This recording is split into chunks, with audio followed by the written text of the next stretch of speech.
the early 19th century, rugby originated in England and swiftly made its mark across the globe. Initially embraced by Commonwealth countries, the sport's blend of brute force and tactical finesse captivated audience far and wide. As rugby flourished in these regions, it nurtured a rich tapestry of traditions and rivalries. Eventually, the primal allure of rugby transcended Commonwealth borders, weaving its way into the fabric of nations worldwide. While the core spirit of the game remains universally cherished, subtle variations in play and perception add a dash of intrigue to the international stage, celebrating the sport's diverse and nuanced legacy. One of those seemingly insignificant differences is the name Maul.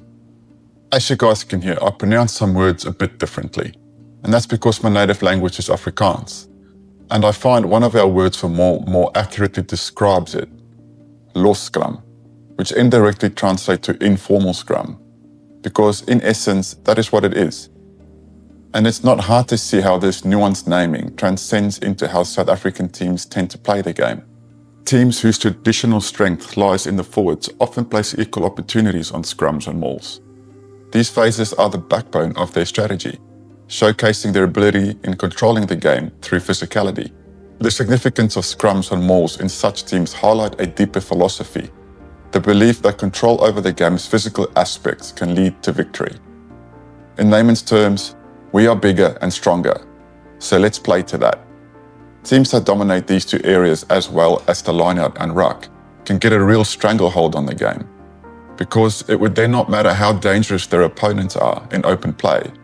They, in theory, would not get a lot of opportunity with good quality front football. To the untrained eye, a maul might appear chaotic and baffling, with players seemingly tangled in a mass of bodies. But beneath this apparent disorder lies a well-coordinated effort, a not-so-secret weapon that teams value highly. First, we must understand when a maul is formed.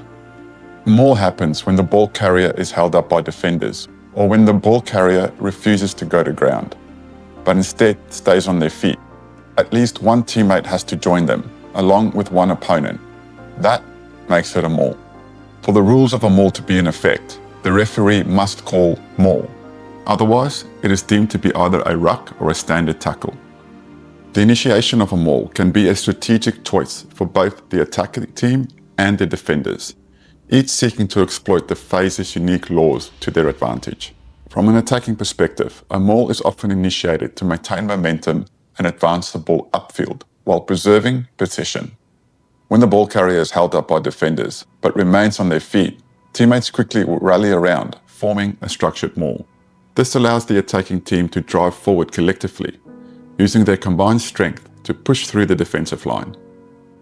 The goal is to create a platform from which they can release the ball and formulate their attack with greater field position and control, or to simply push the ball over the try line.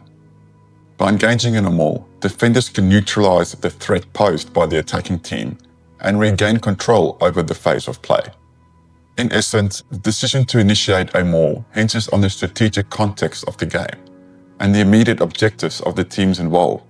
Whether driven by the need to advance or the desire to defend, the maul remains a fascinating and pivotal element in rugby tactics. Mauls and lineouts are closely connected in rugby, and mauls often start immediately after a lineout. This happens because lineouts give the attacking team a perfect setup for forming a maul. For example, once the ball is caught in a lineout, players are already grouped together in a tight formation, which makes it easy for the forwards to bind onto the ball carrier in a tightly, usually well-planned formation and push forward as a unit. This transition from lineout to maul is smooth and strategic, leveraging the momentum gained from winning the lineout. This would be much harder with sloppy ball or a lineout which often does not go to plan. On the other hand, if a team is amazing at mauls, they make their lineouts more threatening by influencing the defensive mindset of their opponents. Teams that are constantly worried about the maul threat may choose not to contest lineouts aggressively. Instead, they might keep most of their players grounded, prioritizing a stronger hit on the expected maul, and setting up a solid defensive structure. This defensive adjustment means the attacking team often gains uncontested ball during the lineout, making it easier to execute strategies without interference. For example, defenders might sacrifice jumping for the ball in favour of better positioning to counter a driving maul, which hands the attacking team free ball possession. In rugby, the relationship between lineouts and mauls isn't just tactical, it's fundamental. Mastery of one phase reinforces the other, creating a cycle where dominance in lineouts leads to stronger mauls, and powerful mauls make lineouts even more dangerous. Teams that excel in both these areas can dictate the pace and physicality of the game, leaving their opponents struggling to respond. Once a maul is formed, there are some laws to follow. Let's cover some key laws of the maul. Once a maul is formed, it must move forward towards your opponent's try line. If the maul comes to a stop for more than 5 seconds, the referee calls use it, which means the team in possession must play the ball out of the maul within a reasonable amount of time. The offside line for players not involved in the maul is the hindmost foot of the players in the maul. Players must join from an onside position. If they find themselves offside, they should retreat to an onside position before joining the maul. It's important to enter the maul from the rear. Do not enter from the side. If a player is lazy and joins from the side, they risk giving away a penalty. All players in the maul except the ball carrier must endeavour to stay on their feet throughout the maul. If the referee feels that players in the maul brought it down intentionally, they would blow a penalty. This is more likely to happen when the defending team is moving backwards fast and is under pressure. Facing a strong maul can be intimidating for defenders, often making them reactive rather than proactive. Teams that struggle to stop a maul often have to commit extra players to deal with it, which weakens the defence in other areas. For teams skilled in maul tactics, it's not just a way to move forward, but also a chance to create scoring opportunities or draw penalties from a pressured defence. It remains one of the most effective weapons in rugby. For me, a good football code allows for multi-dimensional play, particularly on attack. American football, you can pass or run. Aussie rules football, you can kick or run. In rugby, you run it or you drive it up.